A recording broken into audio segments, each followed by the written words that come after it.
창세기에는 라멕이라는 사람이 두 명이 나옵니다.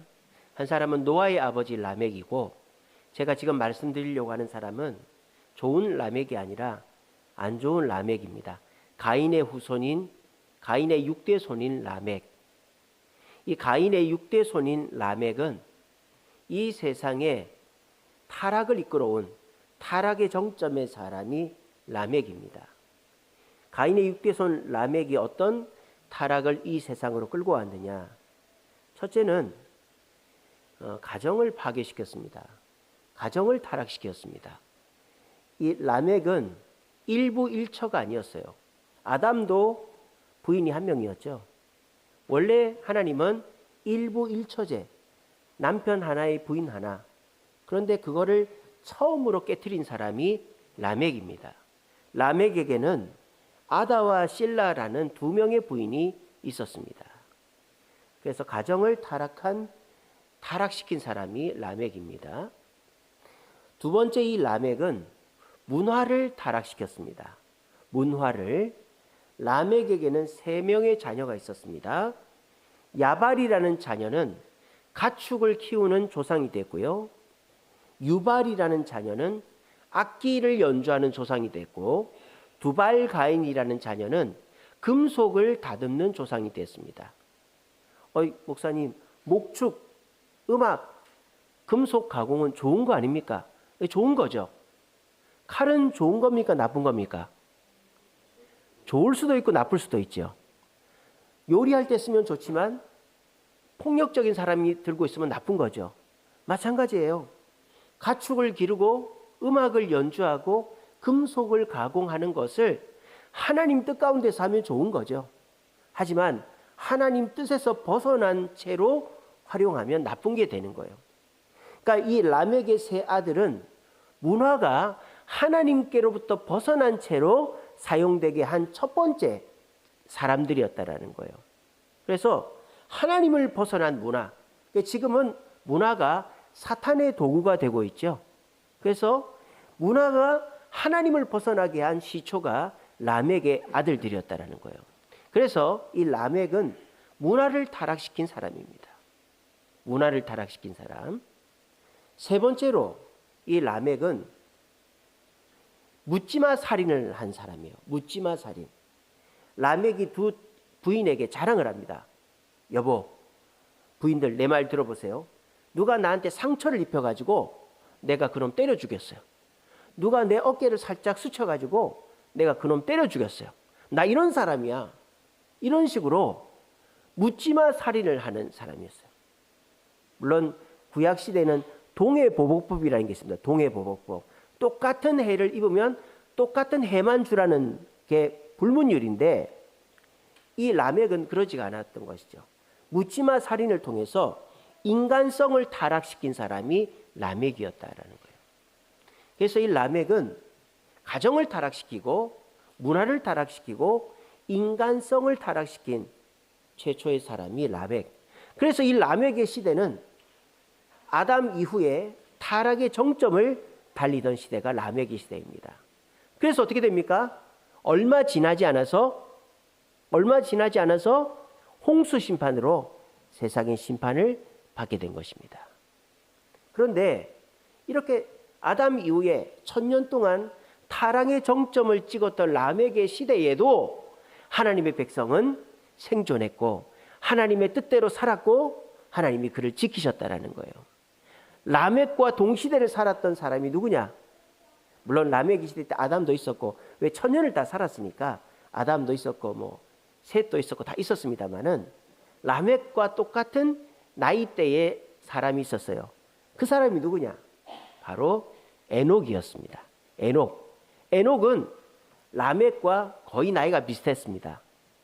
어떻게 알 수 있느냐? 에녹은 아담의 7대 손입니다. 에녹은 아담의 7대 손입니다.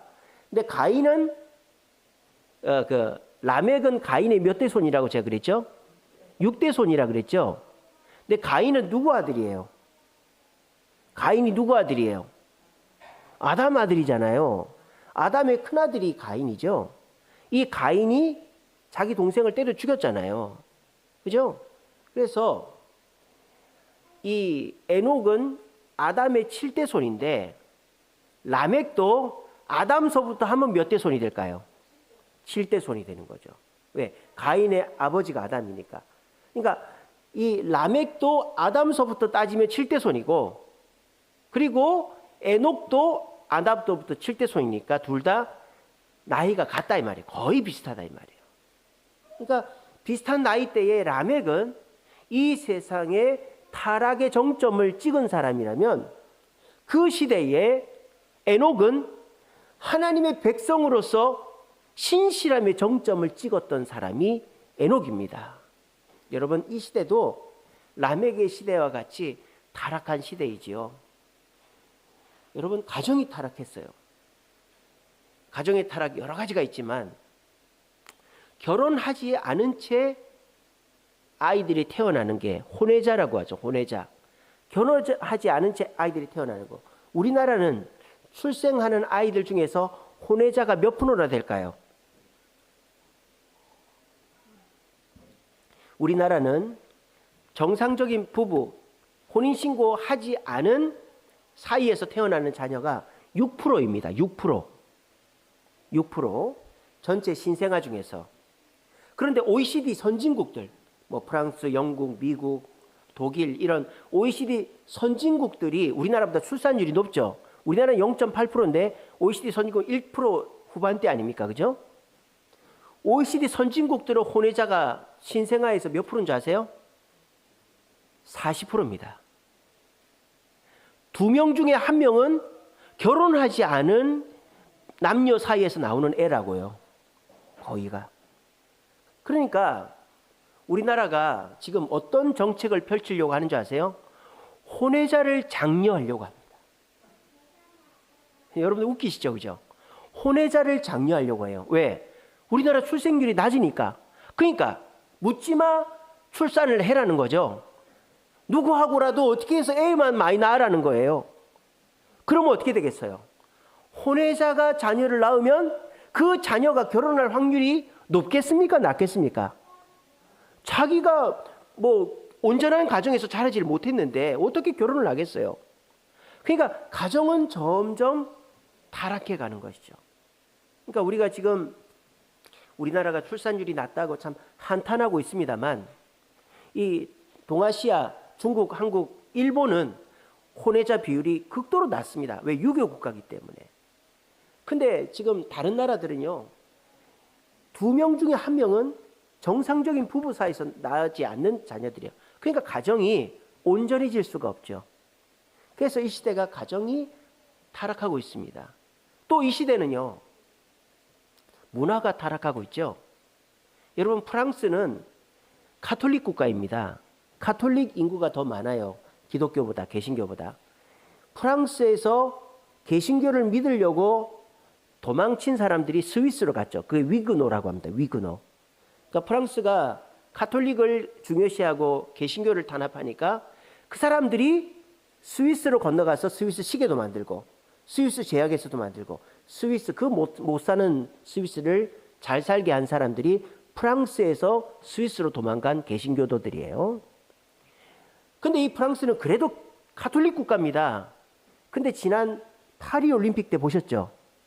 파리 올림픽 개막식 때 그 예수님이 최후의 만찬 그 그림에 동성애자들을 깔아놨잖아요. 그런 퍼포먼스를 했어요. 만약에 이슬람 마호메트를 그렇게 풍자하는 거 해봐요. 폭탄 테러하고 난리 납니다. 근데 기독교인들을 얼마나 그 아래로 봤으면은 그런 신성 모독을 하는 게 프랑스예요. 그러니까 이제는 문화 자체가 하나님을 떠난 것을 넘어서 가지고 하나님을 조롱하고 있다니까요. 이 시대가. 그래서 이 시대 문화가 너무나도 타락을 해버렸다라는 것입니다. 그리고 라멕의 시대처럼 이 시대는 인간성이 타락해버렸어요. 여러분, 사람은 함께 어울려 사는 게 인간의 본성입니다. 우리 사람인자도 두 개 짝대기가 서로 기대고 있잖아요. 사람은 서로 어울려 살아야 돼요. 오늘 제가 주보에 실어놨습니다. 가장 강한 존재 칼럼 읽어보세요. 여러분, 호랑이가 강할까요? 토끼가 강할까요? 토끼가 강합니다. 살아남는 놈이 장땡이에요. 여러분, 호주에 150년 전에 토끼가 들어왔어요. 애완용으로. 근데 그 토끼가 새끼를 얼마나 많이 낳는지 몰라요. 여러분, 토끼 키워보셨어요? 저희는 키워봤거든요. 징그럽습니다. 엄마 뱃속에서 10마리가 무슨 포도도 아니고 주렁주렁 나와요. 아, 또 얼마나 잘 먹는지 입을 쉬는 법이 없어. 이렇게 먹고 낳고. 그래가지고 토끼가요, 지금 호주에 2억 마리가 있어요. 2억 마리. 호주에서 제일 많은 개체수를 갖고 있는 게 토끼입니다. 그러니까 농작물이고 뭐고 개판인 거예요. 그러니까 이 호주 정부에서 토끼를 박멸하려고 호주 땅을 가로질러 가지고 펜스, 장벽을 쳐놔도 땅을 파고 넘어가는 거예요. 독약을 풀어도 소용이 없어. 그래서 호주 사람들은요, 토끼를 잡아서 내면은 상금을 줍니다. 그만큼 토끼가 많아요. 그래서 호주에서 토끼를 이길 수 있는 사람이 없어요. 근데 토끼, 여러분, 뭐 그거 힘 셉니까? 힘 안 세죠? 그거 잡으면은 그냥 금방 잡고 죽일 수 있어요. 근데 함께 어울려 지내는 거는 이길 수가 없단 말이에요. 우리나라에 호랑이가 없어요. 왜 없을까요? 호랑이는 산에 한 마리씩만 살거든요. 산에 한 마리씩만 사니까 일제시대 때 이 호랑이 가족을 모으려고 일본 놈들이 호랑이를 싹 다 잡아 죽인 거예요. 여러분, 호랑이가요, 저 신안에 있는 1004개 섬에도 다 있었어요. 호랑이는 헤엄을 잘 칩니다. 그래서 헤엄쳐가지고 그 섬에도 호랑이가 한 마리씩 다 있었어요. 근데 한 마리씩만 있는 거야. 그것만 잡으면 끝인 거예요. 여러분, 혼자 강한 것은 오래 못 가요. 함께 약한 것이라도 함께 모이면 오래 가는 거예요. 근데 이 시대 사람들은 함께 하려고를 안 하는 거예요. 인간성이 타락을 해가지고 너도 싫고 나도 싫다라는 거죠. 이거를 캔슬 컬처라고 합니다. 캔슬 컬처. 캔슬이 뭐예요? 취소하지 않습니까? 취소 문화가 발달되고 있다. 이게 무슨 말이냐? 사람을 비방하는 거, 혐오 발언을 하는 거, 누군가를 공개적으로 비난하는 거가 일상화되어 있다는 거예요. 옛날에는 어떻습니까? 사람의 잘못은 감싸주고 칭찬은 드러내는 거 아니에요? 근데 요즘은 잘한 거는 뭐 나몰라라 하고 잘못한 거는 머리카락 하나까지 끄집어내가지고 그 사람을 매장을 시킵니다. 그게 이 캔슬 컬처라는 거예요. 캔슬 컬처. 그러니까 이 시대가 타락의 정점을 찍고 있다는 거예요. 라멕의 시대처럼. 라멕의 시대에 라멕이 일처를 깨뜨려서 가정을 파괴시켰고, 라멕의 세 자녀가 문화를 하나님께로부터 벗어나게 해서 문화를 타락시켰고, 또 이 라멕이 묻지마 살인을 해서 인간성을 타락시킨 것처럼 이 시대도 가정이 혼외자를 장려하면서 가정이 파괴되고 있고, 그리고 하나님을 무시하고 하나님을 막 조롱하는 문화가 타락됐고, 캔슬 컬처로 어울려 사는 게 아니라 서로 비방하고 혐오하고 비판하는 인간성의 타락의 시대를 겪고 있다는 거예요. 그래서 우리는 막 두려워합니다. 불안해합니다. 이런 시대에 내가 그리스도인으로 살아남을 수 있을까? 내가 예수 믿는다고 얘기했다가 직장에서 잘리고 사람들 사이에서 쫓겨나는 거 아닐까? 내가 그냥 혼자 숨어서 조용히 신앙생활을 해야 되겠네. 이런 생각 속에서 점점 기독교인들이 움츠려들 수밖에 없습니다. 그런데 이렇게 타락한 시대에 우리에게 희망을 주는 사람이 바로 에녹이다라는 거예요. 왜? 에녹은 죽지 않고 하늘로 올라갔기 때문입니다. 우리 그리스도인들이 바라는 최상의 시나리오가 뭐예요? 천국에 가는데 고통 없이 천국 가는 게 최고로 원하는 거 아니겠어요? 그래서 제가 전에 있었던 정문영 목사님은 새벽 기도 때, 기도할 때마다 이럽니다. 주님, 든잠에 저 데려가 달라고. 든잠에. 잠들었을 때 스르륵 천국 가기. 이게 최고로 기쁜 거 아니겠어요? 우리가 막 자녀들 고생시키면서 병 들어가지고 천국 가면 얼마나 그게 힘듭니까? 그래서 우리 기독교인들이 가장 원하는 모델이 바로 이 에녹이다라는 거예요. 300년 동안 하나님과 동행하면서 세상, 그 타락한 세상에서도 하나님으로부터 도움을 받고 그리고 죽음을 보지 않고 천국으로 갔다. 이것은 우리 기독교인들이 바라는 삶이다라는 거예요. 그 타락의 정점을 찍던 라멕의 시대에 에녹이 있었던 것처럼 이 타락의 정점을 찍고 있는 이 2026년 3월 1일 오늘 이 시간에 에녹과 같이 하나님의 지키심을 받고 천국으로 갈 수 있는 사람이 우리 주세움교회 성도들이 되기를 간절히 바랍니다.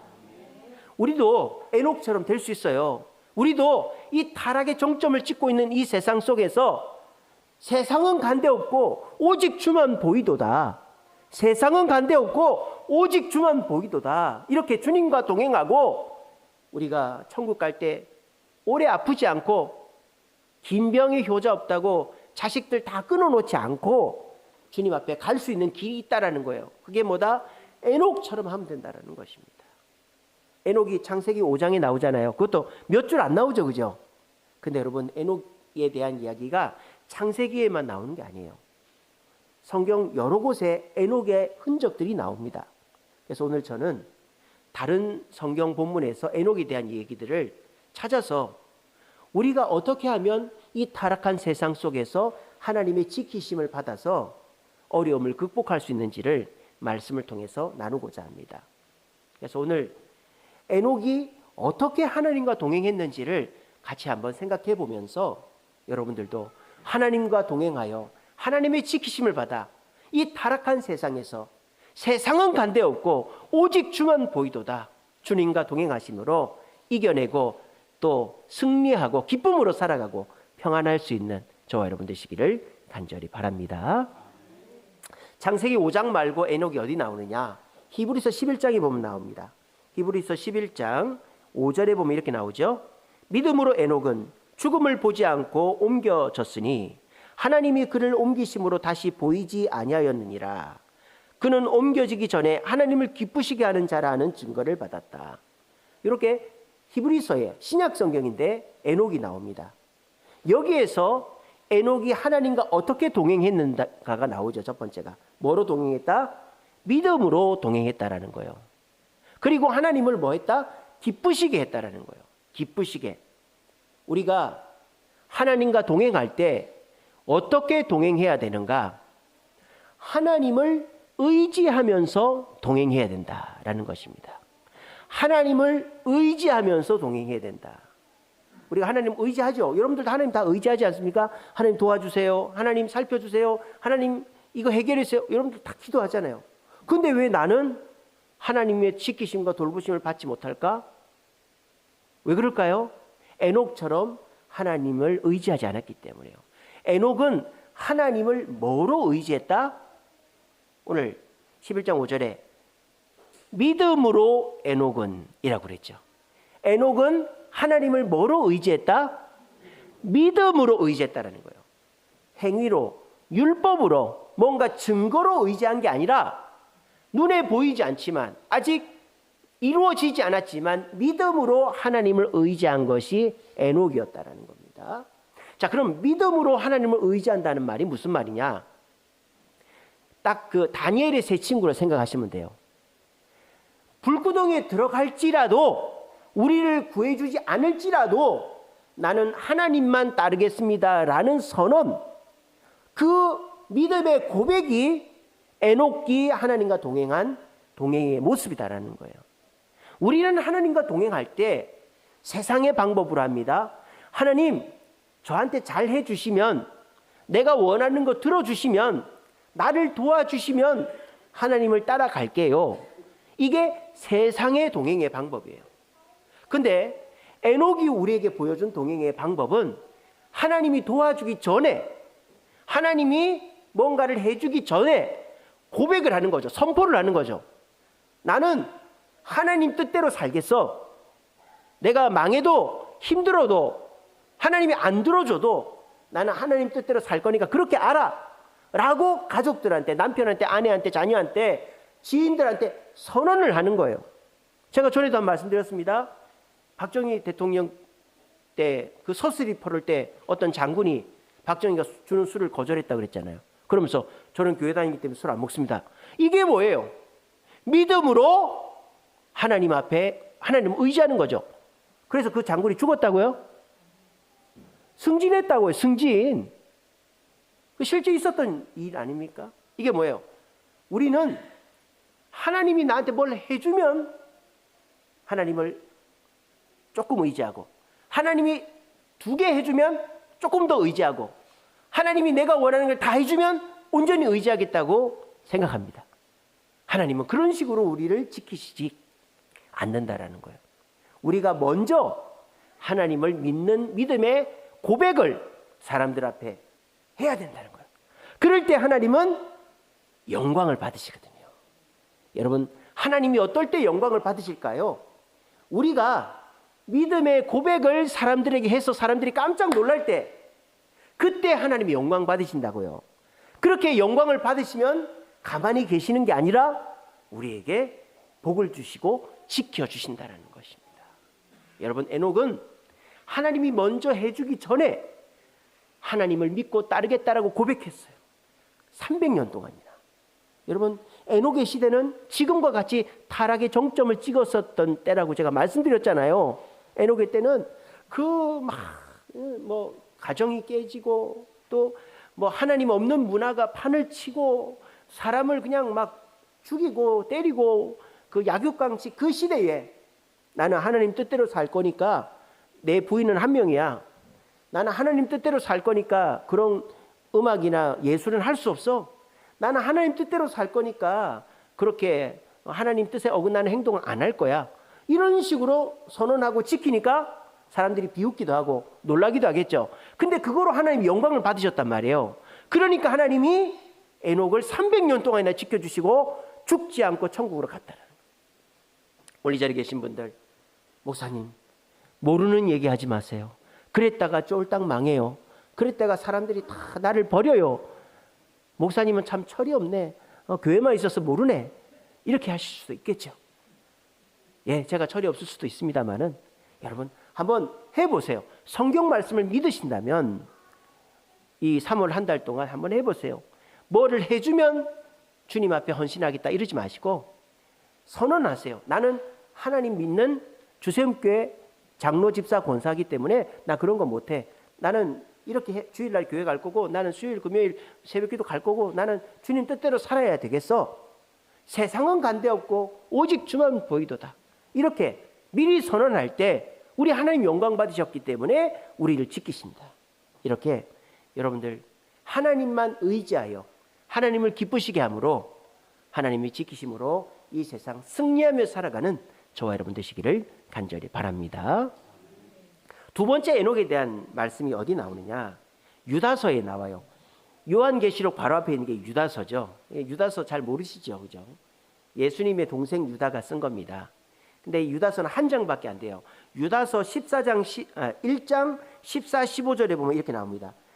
아까 제가 에녹이 아담의 7대 손인데 여기 나와요. 유다서 1장 14절에 보면 아담의 7대 손인 에녹이 이 사람들에 대하여도 예언하여 이르되, 여기서 이 사람들은 타락한 사람들, 도덕적으로 타락하고 불순종하고 불경건한 타락한 사람들을 향해서 에녹이 예언했다 이 말이에요. 보라, 주께서 그 수만의 거룩한 자와 함께 임하셨나니 이는 무사람을 심판하사 모든 경건하지 않은 자의 경건하지 않게 행한 모든 경건하지 않은 일과 경건하지 않은 죄인들이 주를 거스려 한 모든 악한 말로 말미암아 그들을 정죄하려 하심이라. 말이 어렵죠. 쉽게 말하면 이런 거예요. 하나님께서 거룩한 자를 들어서 경건하지 않은 자를 심판하신다 이 말이에요. 그러면 거룩한 자들이 경건하지 않은 자를 때리고 죽인다 이 말입니까? 그게 아니고 하나님이 거룩한 자들에게만 복을 줘가지고 경건하지 않은 자들이 후회하고 부러워하게끔 하시겠다 이 말이에요. 에녹이 그렇게 살았다 이 말이에요. 그 라멕의 후손들이 타락해가지고 엄청 나쁘게 살고 있는 그 시대에 에녹은 하나님만 의지하고 경건하게 거룩하게 살았다 이 말입니다. 그러니까 사람들이 막 조롱하겠죠. 야, 술도 안 먹고 놀러도 안 가고 나쁜 짓도 안 하고 무슨 재미로 사냐, 막 조롱했겠죠. 그런데 에녹은 그 말을 듣지 않고 경건, 거룩을 유지했다 이 말이에요. 그러니까 어떻게 됩니까? 자기 멋대로 살고 즐기면서 사는 사람들은 잘 되는 듯 하다 망하고, 부끄럽고 아프고 다치고 이러는데 에녹은 뭐 금방 망할 것 같은데 에녹이 안 망하고 더 잘 되는 거예요. 그렇게 에녹이 잘 되는 것을 하나님이 불신자들, 경건치 않은 자들에게 보여줘서 자기들이 후회하고 깨닫게 하는 것이 하나님의 뜻이다라는 게 유다서 1장 14, 15절의 말씀이에요. 에녹이 하나님과 동행한 두 번째 방법은 경건함을 드러내는 삶을 살았다는 거예요. 경건함을 드러내는 삶. 내가 예수 믿기 때문에 그런 건 할 수 없어. 이게 경건함이에요. 아시겠죠? 내가 그냥 말도 안 하고 내가 건강 때문에 술을 못 먹습니다. 이럴 수도 있겠지만 물론 지혜롭게 그렇게 말할 수도 있겠죠. 근데 나는 예수 믿기 때문에, 나는 하나님 자녀이기 때문에, 나는 주세움교회 성도이기 때문에 주일날에는 교회 가야 됩니다. 나는 그런 행동은 못합니다. 나는 이렇게 살 겁니다. 이렇게 얘기하는 것이 경건함을 드러내는 거라고요. 그렇게 경건함을 드러낼 때 하나님이 영광 받으신다고요. 그리고 어떻게 된다? 경건함을 드러내는 저와 여러분들이 하나님의 보호를 받고 잘 돼가지고 자기 멋대로 사는 사람이 잘 되는 듯 하다가 불나방처럼 끝나버리고 망해버리는 그 사람들이 우리를 보고 부러워하게 만든다라는 거예요. 여러분, 이 시대 가만히 보세요. 제가 누누이 강조하지만 어디다 돈을 제일 많이 쓴다고요? 사기당하는데 돈을 제일 많이 씁니다. 실제로 그렇지 않습니까?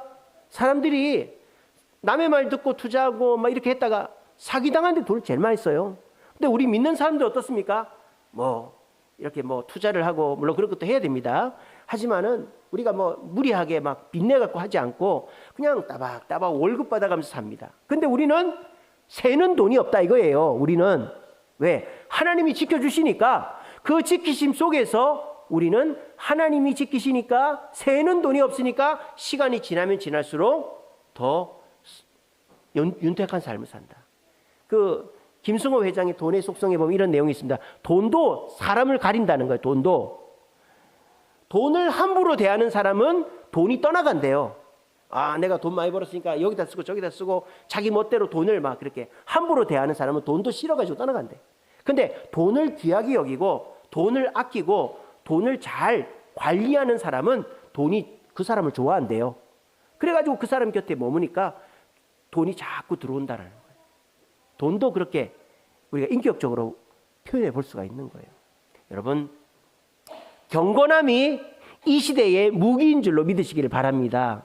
경건한 자를 통해 하나님이 영광 받으시고 경건한 자가 하나님의 복을 받아서 불경건한 자들, 타락한 자들이 망하는 것을 통하여서 우리가 그들을 간접적으로 심판하게 되는 거예요. 그래서 오늘 우리 주님께 성도들 주일날 교회 오는 거 참 어리석어 보이고 예수 믿는 거 답답해 보이고 천국이 어디 있어 지옥이 어디 있어 그렇게 말하는 사람들 참 어리석어 보이더라도 여러분 그런 거 개의치 마시고 하나님의 뜻대로 거룩하고 경건하게 사셔서 시간이 증명해 줍니다. 시간이 지나보면 하나님 뜻대로 살았던 내가 옳았다라는 게 가족, 친지, 지인들에게 증명이 될 거예요. 그래서 내가 그래도 집 있고 내 직장 있고 내 사업장 있고 내 자녀들이 그래도 부모 공경할 줄 알고 바르게 크고 그래서 나이가 들어서 사람이 떠나가는 게 아니라 외톨이처럼 돈만 남고 사람은 없고가 아니라 부모도 형제도 자녀도 찾아오고 존경하는 경건함을 통해 하나님의 돌보신 가운데서 끝이 좋은 인생 살아서 남들이 부끄러워지고 남들에게 정말 부러움을 받을 수 있는 우리 주님께 성도들 되시기를 간절히 바랍니다. 마지막으로 에녹은 하나님과 어떻게 동행했느냐? 창세기 5장에 보면 이렇게 돼 있죠. 에녹은 결혼을 해서 무드셀라를 낳았고 또 자녀들을 낳았다 그랬어요. 자녀들을 낳았다. 에녹은 한 부인과 결혼해서 자기가 낳은 자녀들을 책임 있게 돌봤다. 책임을 지는 자를 하나님은 지키십니다. 요즘 세상 책임을 안 지죠. 제가 세 사람 말씀드립니다. 일론 머스크, 호날두, 우리나라 정우성 이 세 사람의 공통점이 뭔지 아세요? 일론 머스크 아시죠? 테슬라. 또 호날두 아시죠? 축구선수 호날두 이번에 은퇴했는데 정우성 우리나라 영화배우 이 세 사람의 공통점이 뭐예요? 맞아요. 아이고 안 좋은 거는 그때 잘 보시나 봐. 예. 혼외자 결혼을 혼인신고를 안 해. 호날두도 자식이 많이 있어요. 근데 결혼을 안 해. 혼인신고를 안 해요. 일론 머스크도 애가 9명인가 10명인가 있는데 혼인신고를 안 해요. 정우성도 뭐 실수로 애를 가졌는데 그 한 달에 얼마씩 200만 원씩 주고 혼인신고를 안 하잖아요. 그게 돈이 싸다 이래가지고. 왜 그럴까요? 예, 책임지기 싫은데 그 이유는 돈 때문이죠. 만약에 혼인신고를 해서 둘이가 헤어지면 어떻게 재산 분할을 해야 되잖아요. 그러면 재산의 절반이 날아가는 거예요. 그러니까 호날두도 일론 머스크도 정우성도 혼인신고해서 만약에 이혼하게 되면 왜 이혼할 생각을 하는지 몰라. 이혼하게 되면은 재산을 반을 떼줘야 되니까 그 돈 아까워가지고 혼인신고를 안 하는 거예요. 그러니까 이 시대가 아주 단적인 예가 그렇게 책임지기 싫어하는 시대가 이 시대라고요. 아니면 말고, 말도 함부로 해놓고 아니면 말고 이런 시대입니다. 여러분들도 주변에 믿었던 사람한테 배신당한 일이 얼마나 많습니까? 그러니까 사람을 믿기가 싫잖아요. 근데 우리 믿는 사람들은 어떻게 해야 된다? 책임을 져야 된다. 내가 잘못했으면 사과를 하고 물러나고 또 자녀들한테도 뭐 부부 간에도 서로 사과할 수 있는 사람이 돼야 된다. 그리고 내가 약속한 거는 끝까지 책임을 져야 된다. 그렇게 책임을 지는 자를 하나님이 축복하신다. 그래서 세상 사람들은 다 나 몰라라 하고는 그냥 내버려 두고 그냥 도망가 버려요. 근데 우리는 끝까지 책임을 져요. 그러면 하나님이 보시고 사람들이 보겠죠. 아, 이 사람은 다르네. 알고 보니까 이 사람 예수 믿는 사람이네. 하나님 영광 받으시겠죠. 영광 받으셨으니까 하나님 우리를 지키시는 거예요. 여러분, 하나님은 에녹이 가정을 책임지는 모습을 통해서 에녹을 지키셨습니다. 우리들도 가정에 대한 책임, 직장과 사업에 대한 책임, 이 교회에 대한 책임을 지킬 때 사람들이 보면서 우리에게 하나님의 영광을 돌리는 거예요. 그럼 우리는 어떻게 될까요? 하나님의 돌봄을 받는 거예요. 이것이 책임지는 자가 누리는 축복이다. 17세기 프랑스의 철학자 파스칼이 이런 얘기했습니다. 행복은 하나님과 함께할 때만 있다라고 그랬어요. 행복은 하나님과 함께할 때만 있다. 여러분, 하나님과 함께하는 게 하나님과 동행하는 것이죠. 여러분, 동행은 같이 간다고 동행이 아니죠.